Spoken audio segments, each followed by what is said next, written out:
আসসালামু আলাইকুম। আজকে আমরা DJI মিনি 4K ড্রোনের রেঞ্জ টেস্ট করব। এই টেস্টটি একমুখী হবে না, দ্বিপাক্ষিক। অর্থাৎ আমরা এখান থেকে আমাদের অবস্থান থেকে একটি স্থানে যাব এবং সেখানে গিয়ে ভিডিও করার পর আমরা আবার পুনরায় ফিরে আসব। মূল প্রক্রিয়াটি হবে 10 থেকে 15 মিনিটের। আপনাদের সবার কাছ থেকে আমি আগেই সময় চেয়ে নিচ্ছি, যারা রেঞ্জ টেস্টটি দেখতে চান ধৈর্য সহকারে দেখুন। আজকে আমরা আমাদের যাত্রা শুরু করেছি কুমিল্লা জেলার হোমনা থানার বাগমারা গ্রাম থেকে। আমরা বাগমারা থেকে প্রায় 2 কিলোমিটার দূরে হোমনা উপজেলারই দুলালপুর ইউনিয়নের আরও একটি গ্রাম জয়নগরে যাব। আমাদের গুগল ম্যাপ অনুসারে মোট দূরত্ব প্রায় 2 কিলোমিটার। বাগমারা থেকে আমরা বাহের কালমিনা গ্রাম পার হয়ে যাব তার পরের গ্রাম জয়নগরে। জয়নগরে গিয়ে আমরা অধ্যক্ষ আব্দুল মজিদ স্যারের বাগান বাড়িটি ভিডিও করে আবার পুনরায় ফিরে আসব। এই 2 কিলোমিটার যোগ করলে 4 কিলোমিটার মোট রাস্তা হবে এবং আমি সেখানে গিয়ে সেখানকার ভিডিও করব। এ হচ্ছে আমার মূল লক্ষ্য। আমি যে ড্রোনটি ব্যবহার করছি, প্রথমেই আমি বলে নিয়েছি ড্রোনটির মডেল মিনি 4K। এটি একটি মিনি সিরিজের ড্রোন এবং এটি অত্যন্ত সহজলভ্য। ওজনেও হালকা হওয়ার কারণে এই ড্রোনটির তেমন কোনো রেস্ট্রিকশন নেই। আপনি চাইলে খুব সহজেই যে কোনো স্থানে ড্রোনটি উড়াতে পারবেন। তবে উল্লেখ্য যে যে কোনো সরকারি স্থাপনা কিংবা রাষ্ট্রীয় জনগুরুত্বপূর্ণ স্থান যেখানে সিকিউরিটির ঝুঁকি রয়েছে, সেখানে ড্রোন না উড়ানোই ভালো। তাছাড়া ড্রোনের যে অ্যাপ রয়েছে DJI ফ্লাই অ্যাপ, সেই অ্যাপে বিশেষ কিছু জিও রেস্ট্রিক্টেড জোন রয়েছে যেগুলোতে জিও ফেন্সিং করা থাকে। সেই এরিয়াগুলোতে ড্রোন না উড়িয়ে এড়িয়ে যাওয়াই সবচেয়ে বুদ্ধিমানের কাজ। তাছাড়া এয়ারপোর্টের আশেপাশে তো কখনোই ড্রোন উড়ানো উচিত নয়। আমরা ক্রমেই গ্রামীণ পরিবেশ দেখতে দেখতে এগিয়ে চলেছি আমাদের গন্তব্যের দিকে।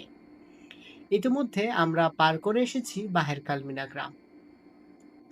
বাহের কালমিনা গ্রামের নিচের যে রাস্তাটি রয়েছে, এই রাস্তাটি দিয়ে দুলালপুর পর্যন্ত যাওয়া যায়। বাহের কালমিনা বাজার থেকে এই রাস্তাটি ভিটি কালমিনা হয়ে দুলালপুর গিয়ে পড়েছে। আমরা ক্রমেই আমাদের লক্ষ্যস্থান ধীরে ধীরে আমাদের স্ক্রিনে দেখতে পাচ্ছি এবং ইতিমধ্যেই আমরা পার করে এসেছি প্রায় 1.6 কিলোমিটার রাস্তা। ড্রোনের ক্যামেরায় দৃশ্যমান হলেও আমাদের লক্ষ্যবস্তু আমাদের কাছ থেকে এখনো বেশ খানিকটা দূরে। ইতিমধ্যে একবার আমার রিমোটের সিগন্যাল কেটে গিয়েছিল, কিন্তু আপনারা যে ভিডিওটি দেখতে পাচ্ছেন সেটি ড্রোনের মেমোরি থেকে সরাসরি নেওয়া হয়েছে বিধায় আপনারা বুঝতে পারেননি কখন সিগন্যালটি কেটে গিয়েছিল। আপনারা ক্রমেই দেখতে পাচ্ছেন আমাদের যে উদ্দিষ্ট স্থান মজিদ স্যারের বাগান বাড়ি, সেটি আমাদের ক্যামেরায় স্পষ্ট হয়ে দেখা দিয়েছে। এই স্থানে যাওয়ার পর আমি অনুভব করলাম আমার ড্রোনটা বেশ অনেকটাই উপরে রয়েছে। তাই তো আমি ভালোভাবে ভিডিও করার জন্য ড্রোনটিকে আর একটু নিচে নামানোর চেষ্টা করলাম। নিচে নামানোর এক পর্যায়ে ড্রোনের সিগন্যাল আবার কেটে যায়। কেটে যাওয়ার পর আপনারা দেখতেই পাচ্ছেন ভিডিও কিন্তু অন্য স্থান থেকে শুরু হয়েছে।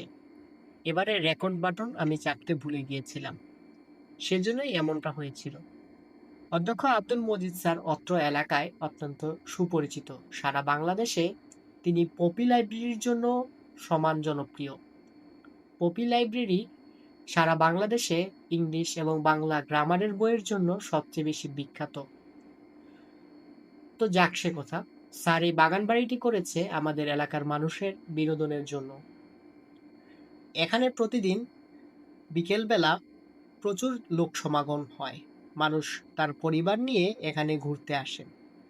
এখানে গেটে প্রবেশ টিকেটের ব্যবস্থা রয়েছে। প্রথম দিকে কোনো ধরনের প্রবেশ টিকেট না থাকলেও সর্বশেষ গত 1 বছর আগে থেকে এখানে প্রবেশ টিকেটের ব্যবস্থা করা হয়েছে। এখন খুব সম্ভবত 10 টাকা প্রবেশ টিকেটের বিনিময়ে ভিতরে প্রবেশ করা যায়। তাছাড়া রিসেন্টলি সেখানে বোধহয় কিছু ওয়াটার রাইডেরও ব্যবস্থা করা হয়েছে। এখানে এলে আপনি প্রকৃতির সাথে সাথে পাবেন কিছু নতুন বিনোদনের ছোঁয়া। পুকুরের উপরে হাঁটার এই ট্রেলটি আপনাকে অবশ্যই মুগ্ধ করবে। পাশাপাশি রয়েছে বেশ কিছু দুষ্প্রাপ্য প্রাণী। অথবা যেগুলো আমরা চিড়িয়াখানায় দেখে থাকি সেরকম প্রাণী। সীমিত আকারে স্যার তার এই চিড়িয়াখানায় নিয়ে এসেছেন একটি উট পাখি বা ইমু, নিয়ে এসেছেন কিছু হরিণ, আর সাথে রয়েছে কিছু ময়ূর। দুম্বাও সম্ভবত এনেছিলেন। দুম্বাগুলোর মধ্যে দুটি দুম্বা মনে হয় মারা গিয়েছে। এখন দুম্বা কি আছে কিনা সেটি আমার ঠিক জানা নেই। আমাদের মজিদ স্যারের বাগান বাড়িতে ভিডিও করা শেষ।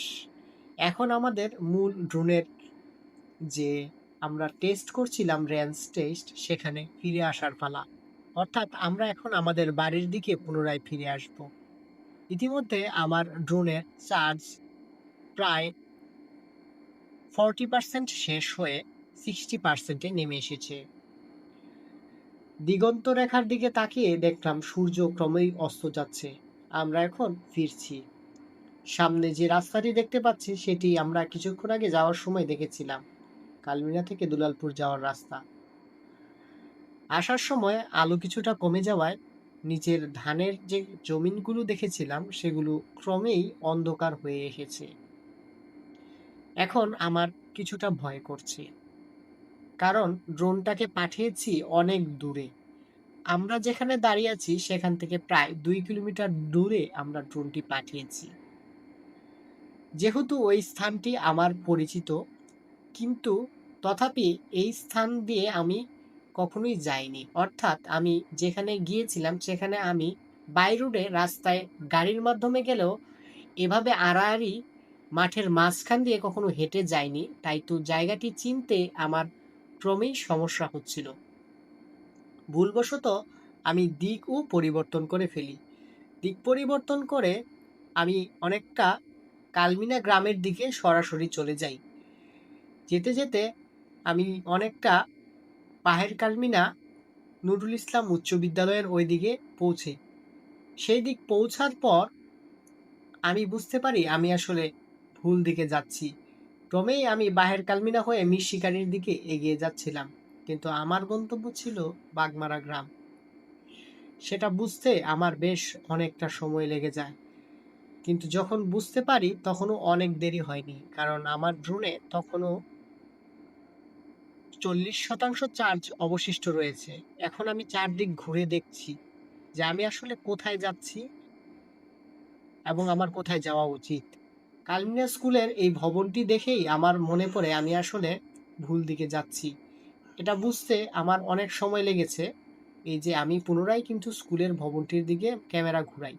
ঘুরানোর পর আমি ক্রমেই বুঝতে পারি যে আমি বাম দিকে নয়, আমি ডান দিকে যাব। এবারে বুঝার পর আমি ড্রোনটিকে উপরে উঠিয়ে সোজা চালাতে থাকি। অন্যদিকে পশ্চিম পাশে সূর্য ডুবো ডুবো অবস্থায়, বেলা ফুরিয়ে এসেছে। আমারও বুকের ভিতর একটু একটু ভয় করছে। ড্রোনটি আমি কিনেছি খুব বেশি দিন হয়নি, তাই তো শখের জিনিস হারিয়ে গেলে খারাপ লাগাটাই স্বাভাবিক। সেই ভয় এখন মনের মধ্যে কিছুটা চেপে বসেছে। তারপরেও সাহস করে ড্রোনের রিমোটটা চেপে ধরে রাখলাম সামনের দিকে। ড্রোনও ক্রমেই সামনের দিকে এগিয়ে চলেছে। এবারে ড্রোনের রিমোটের স্ক্রিনে দেখে কিছুটা আশ্বস্ত হলাম, কারণ ড্রোন আমার খুব কাছাকাছি 500 মিটার রেডিয়াসের মধ্যেই চলে এসেছে। তাই তো মনে কিছুটা স্বস্তির নিঃশ্বাস ফেললাম। ড্রোন এগিয়ে চলছে। আমিও দেখলাম আমার দাঁড়িয়ে থাকার স্থানটি থেকে খুব বেশি দূরে নয়। দাঁড়িয়ে থাকার স্থানটিও আমি ক্যামেরায় আস্তে আস্তে দেখতে পাচ্ছিলাম, এবং মনে মনে আশ্বস্ত হলাম যে ড্রোন আমার কাছে ফিরে আসবে। আমার এই 2 কিলোমিটার রেঞ্জ টেস্টে আমি এতটুকু বুঝতে পেরেছি যে কোনো বড় ধরনের অবস্টাকল না থাকলে এবং আপনি যদি খোলামেলা জায়গায় থাকেন, খুব সহজেই আপনি 2 কিলোমিটার রেডিয়াসের মধ্যে DJI মিনি 4K ড্রোনটিকে উড়াতে পারবেন। আমি কখনোই এই ধরনের ড্রোন উড্ডয়ন আপনাকে রিকমেন্ড করব না। এটি কেবলই একটি পরীক্ষামূলক উড্ডয়ন ছিল। আপনারা কেউ আপনাদের শখের ড্রোন দিয়ে এ ধরনের কাজ করার কখনোই চেষ্টা করবেন না। পরিশেষে আপনাদের সবাইকে বলতে চাই, ধন্যবাদ আপনাদের সবাইকে।